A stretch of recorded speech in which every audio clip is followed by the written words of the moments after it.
কিছুমান মানুহে আমাৰ গাঁৱৰে এই মোক 2-3 বাৰ জেলত দিছিলে মিছা মিছা কেছত কি কেছ এইবিলাক মই একো নাজানো লাষ্টতে গম পাইছোঁ যে মোক NDBS কেছত সোমাইছে বা ফেক কাৰেঞ্চি কেছত সোমাইছে তে বৰ্তমান মই এটা কেছত অলৰেডি খালাস পাই ঘৰত আহিছোঁ ঘৰত অহাৰ 3 দিন পিছতে পুলিচ মোৰ ঘৰত আহিছে যে মই বোলে জেলত থাকি বাবুকে দিছোঁ এই জিয়াউৰ ৰহমান এইবিলাকক তেখেতে আমাৰ নামত কেছ কৰিছে তেতিয়া মই এই OC ছাৰে মোক মাতিছিলে মই OC ছাৰৰ তাত গৈছিলোঁ কিন্তু লগেই নাপালোঁ যোগাযোগ আছিলে OC ছাৰৰ লগত এতিয়া সিহঁতে মানুহৰ ওচৰত কৈ আছে যে এবাৰ জেলত সোমাইছিলোঁ ওলাই গৈছে এইবাৰ এনেকুৱা হুলাম যাতে সোমাই দিম যাতে ওলাবই নোৱাৰে আৰু এনেকুৱা কৈ থাকে মানুহৰ ওচৰত যে এই 5 দিন পিছত জেলত সোমাই দিম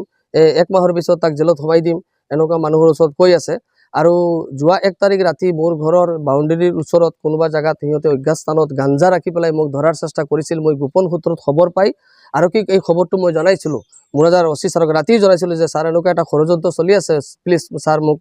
কাইণ্ডলি আপুনি সহায় কৰিব যদি এনেকুৱা কিবা হয় ছাৰে কৈছে ঠিক আছে মই চাই দিম এতিয়া কথাটো হ'ল মই এই ভিত্তিত 2 তাৰিখত গৈ পেলাই SP ছাৰৰ অফিচত এখন ইজহাৰ দাখিল কৰিছোঁ এইকেইজন মানুহৰ ওপৰত আৰু এই সকল মানুহে যোৱা ৰাতি মোক ৰাস্তাৰ পৰা খেদি লৈ আহিছিল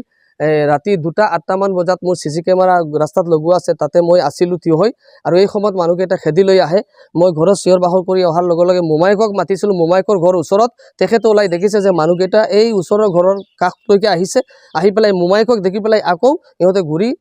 গুচি গৈছে এতিয়া সিহঁতে ভাবি আছে যে মোক একেবাৰে মাৰি পেলাব ধ্বংস কৰি পেলাব মোৰ ডাঙৰ বাইদেউৰ ঘৰত গৈ পেলাই কৈছে যে তাক মোটামুটি মাৰ্ডাৰ কৰা হৈ যাব হি মৰি যাব সিধা কথা এতিয়া আৰু এটা খবৰ আহি আছে যে আমাক ৰাস্তা ঘাটত পালে ধৰি পেলাই ঠেং চেং সব ভাঙি দিব এনেকুৱা কৈ আছে আৰু এই সকলে মোক বিনা দুখত 3 বাৰ জেলত দিছিলে এতিয়াও জেলত দিয়াৰ প্ৰলোভন চলাই আছে গতিকে মই প্ৰশাসনক অনুৰোধ কৰিছোঁ যদি ছাৰ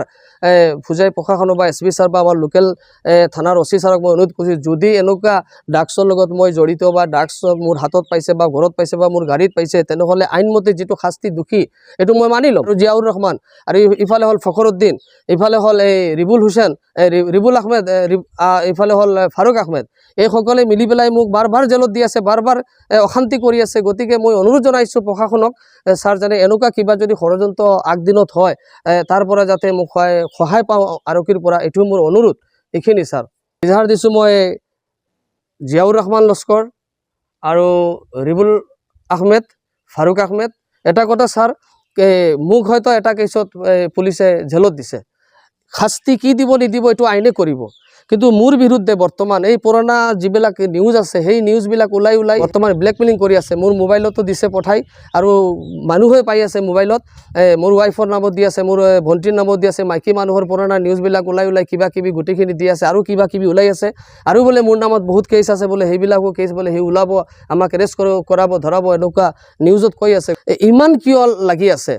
মোৰ কেছৰ কাগজ তাৰ তাত মোৰ কি কেছ আছে গুটিখিনি তাৰ তাত হি নিউজ কৰে হি বনায় হি কিবা নিউজৰ কিবা চেনেল খুলিছে এই চেনেলৰ পৰা এইবিলাক কৰি আছে মোক এই ব্লেকমেইলিং কিয় কৰি থাকে তোৰ লগত কোনো জড়িত নাই মই এটা সময়ত এই ফেক কাৰেঞ্চিত এটা কেছত সোমাইছিলোঁ কিন্তু তেতিয়াৰ পৰা মই আজিলৈকে ভাল দিন চলাই আছোঁ ভাল এটা জীৱন যাপন কৰি আছোঁ কিন্তু এই ফাকত এই কেইজন মানুহে মোক এবাৰ নহয় 3 বাৰ কৈ মোক জেলত দিলে